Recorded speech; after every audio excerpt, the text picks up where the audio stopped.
Haley, and on today's video podcast, I wanted to cover some uh, key reminders in my mind when drafting legislation in the state of California. I think a few of them are worth reviewing. At a most basic level, every bill draft should clearly describe who is either required or allowed to do something and what that is, necessary definitions, any exemptions from the law, penalties, administrative items, etc. And of course, we're always encouraged with modern bill drafting to use clear and precise language, which is done so that those affected by a statute or those who have to comply with it or interpret it or enforce it can readily determine what is or is not allowed, what requirements are met to be satisfied, etc. So the goal naturally is to ensure that the written bill is in a clear style and can be easily understood by those who are in some way directly or indirectly affected by it. There are definitely several shortfalls that often occur when drafting bills and amendments, such as the use of too much legalese, failure to use terms consistently throughout a bill. Other problems might occur when those who are drafting it or promoting it might believe that the language is clear to them, but it may not be so clear when others who were not involved in the drafting have to then interpret or comply or enforce the particular law. Another problem can arise when the statute is the product of substantial negotiations. So, for example, maybe in order to achieve a consensus, the statutory language isn't as clear as it should be. There might be overly broad or vague language. It lacks specificity or clear guidance to those who are going to be regulated by it or those who will have to enforce it. So it's helpful to keep these issues in mind when you begin drafting bills and amendments.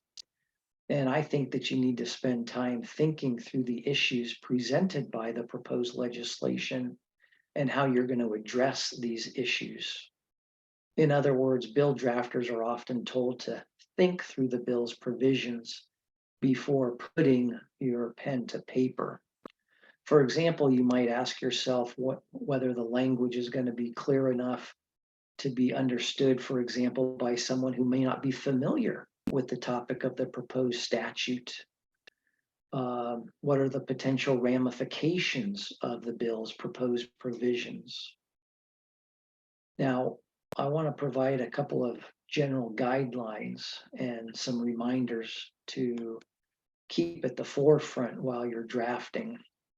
First, be consistent throughout. Consistency, along with clarity, of course, is one of the most critical aspects when drafting. The language of a statute needs to remain consistent throughout, not just consistent with the code sections that you might be adding or amending, but the whole statutory scheme, that whole area of law.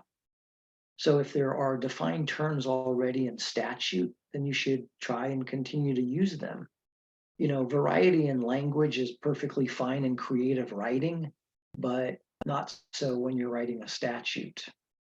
And that consistency is not just in the verbiage, but also in the organization of the statutory scheme.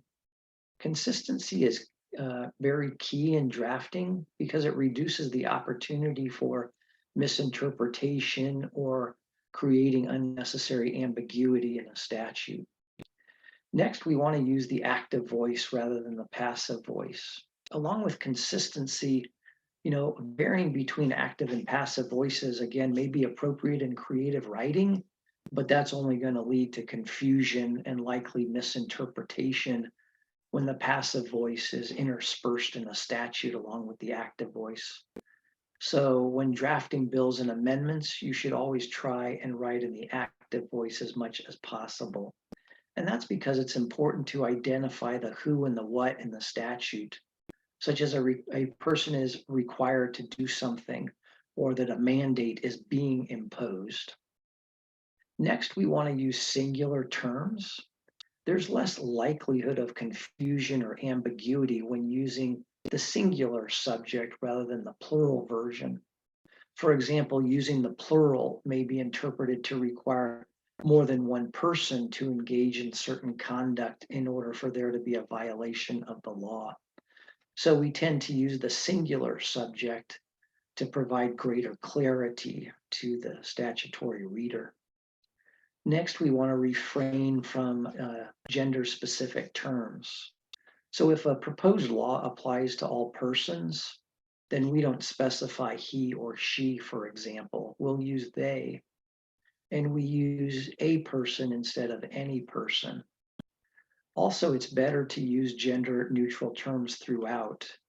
You use the word person or licensee rather than he or she or him or her.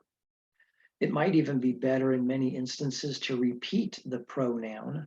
To repeat the term or the noun rather than the pronoun. That also helps avoid potential confusion. Next, we want to keep in mind some other things. In terms of time, it's best to use the present tense to avoid any confusion again. To ensure that bill applies prospectively rather than retroactively if the past tense has been used.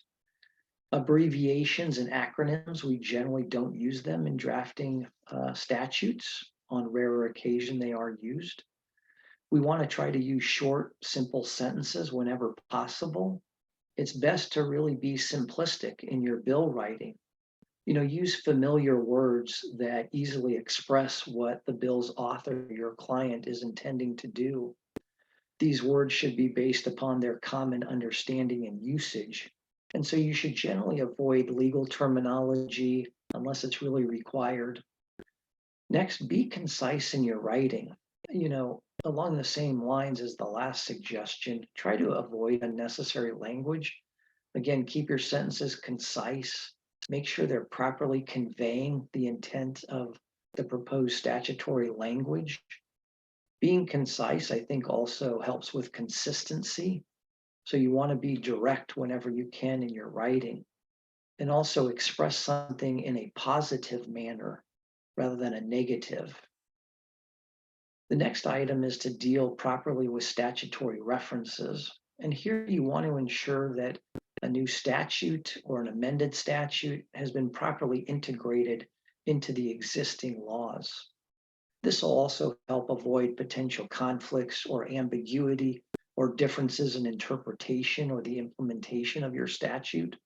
Of course, you want to make sure that statutory references are correct, particularly if you're doing things like cross-referencing definitions. So sometimes, perhaps through a repeal or an amendment, you want to get rid of conflicting statutes as opposed to using notwithstanding language. In closing, bill drafting is really intended to ensure that proposed statutes, once they're enacted and on the books, are readily understood by, again, those who are regulated or affected by that statute.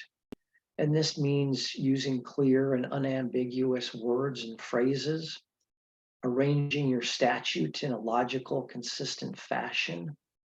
We, of course, want to accomplish the intent of our client, the bill's author, but the best way, I think, to do so is to use plain language in writing the statute and following some of these other reminders and guidelines that we've gone over today.